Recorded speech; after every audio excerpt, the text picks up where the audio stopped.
with Mark Burrows. Good evening. We'd thought we'd seen the worst of it, but today the state's bushfire crisis hit a dangerous and frightening new level. Pictures pouring in from the fire-ravaged south coast we could barely believe. As we go to air, 8 fires are still burning at emergency levels, stretching from Nowra right down to the Victorian border. Well, 2 men are dead, another is missing, and dozens of homes have been lost right along the coastline.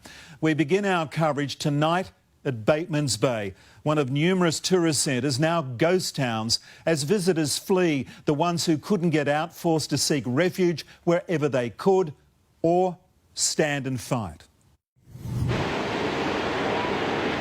The south coast alight.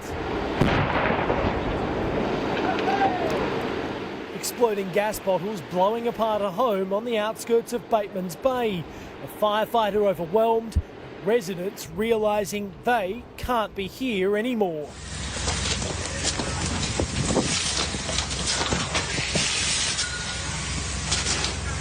The bushfire ripped over the mountains and straight towards packed holiday spots.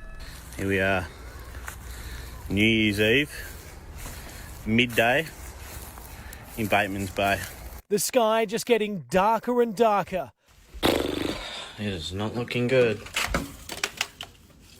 People were told to evacuate and get to the water. So quickly, I can't believe it. This is midday in the middle of Bateman's Bay. What should be one of the busiest times of the year, ending up in confusion and chaos. Extraordinary scenes, because over there, over to my left, would normally be the beach. That would be the beach here at Bateman's Bay. That is now orange. It almost looks black in some parts. Fears more than a dozen homes have been destroyed. The local Bunnings gone too. We've had a couple of tears already this morning. Small towns throughout the hinterland like Cobargo didn't stand much chance. A wall of flames coming down this hill here, and it was coming straight at us. Police basically just told us to get out. Population 776, turn-of-the-century buildings and historic town, a quaint main street, now hardly recognisable, with rubble everywhere. It's been confirmed today that there are 2 deceased persons in Cobargo. The police have confirmed that, and a third person is missing with grave concerns for their safety. The 2 killed farmers Robert Solway and his son Patrick, dying while trying to protect their home and livelihood. It's a feeling of surreal. What's left of these homes point to the ferocity of the bushfire. The heat and the wind that was coming through from it. It was enough to give me a bit of adrenaline, and didn't take a whole lot of talking me around to get back in the car and shoot out of here. Further north at Lake Conjola near Milton, it was clear just how big this blaze is. Almost looking like a nuclear bomb as it incinerated the forest, a tiny dose of water turning into a steam. The beach became a fallout shelter. Scared residents lined up like ants across the sand as they watched the inferno roll towards them.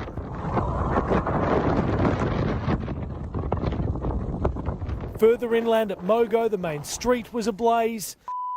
Hey, hurry up! The situation getting desperate. The world-famous Mogo Zoo was evacuated, but the animals were locked up, with sprinklers their only defence, remarkably saved. But nearby homes, gone. Parents-in-law place burned down this morning. Nick and his kids fleeing to the beach when it was surrounded by fire. We were up there for a few hours and just got too much. Further south at Quamma near Bermagui, this man tried to protect his home. It's the most intense thing that I've ever experienced.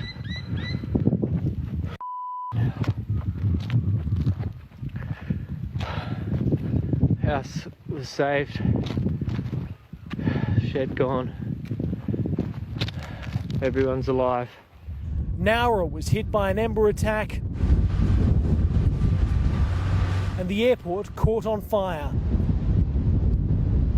The winds changed and pushed the blaze towards HMAS Albatross. When that wind changed, they were rushing. Rushing in pitch black in the middle of the afternoon, some fireys abandoned their trucks and left them to the mercy of the bushfire. Morning at Bermagui, more like midnight. This was 7 a.m. The local sports ground and evacuation centre. Narooma is usually a glistening blue this time of year. Instead, the showgrounds was where hundreds packed to keep safe. 4 a.m. my sister woke me up and said, we have to get out now. The Princess Highway is shut in various places, from as far north as South Nowra to the Victorian border. Not only are locals impacted, but in the entire South Coast regions, there are potentially thousands of people who are holidaying or who'd been travelling in the last few days. Conditions are not getting easier for firefighters either. Aircraft just aren't able to work. The pilots have identified significant safety issues with some of the turbulence and the velocity of the winds.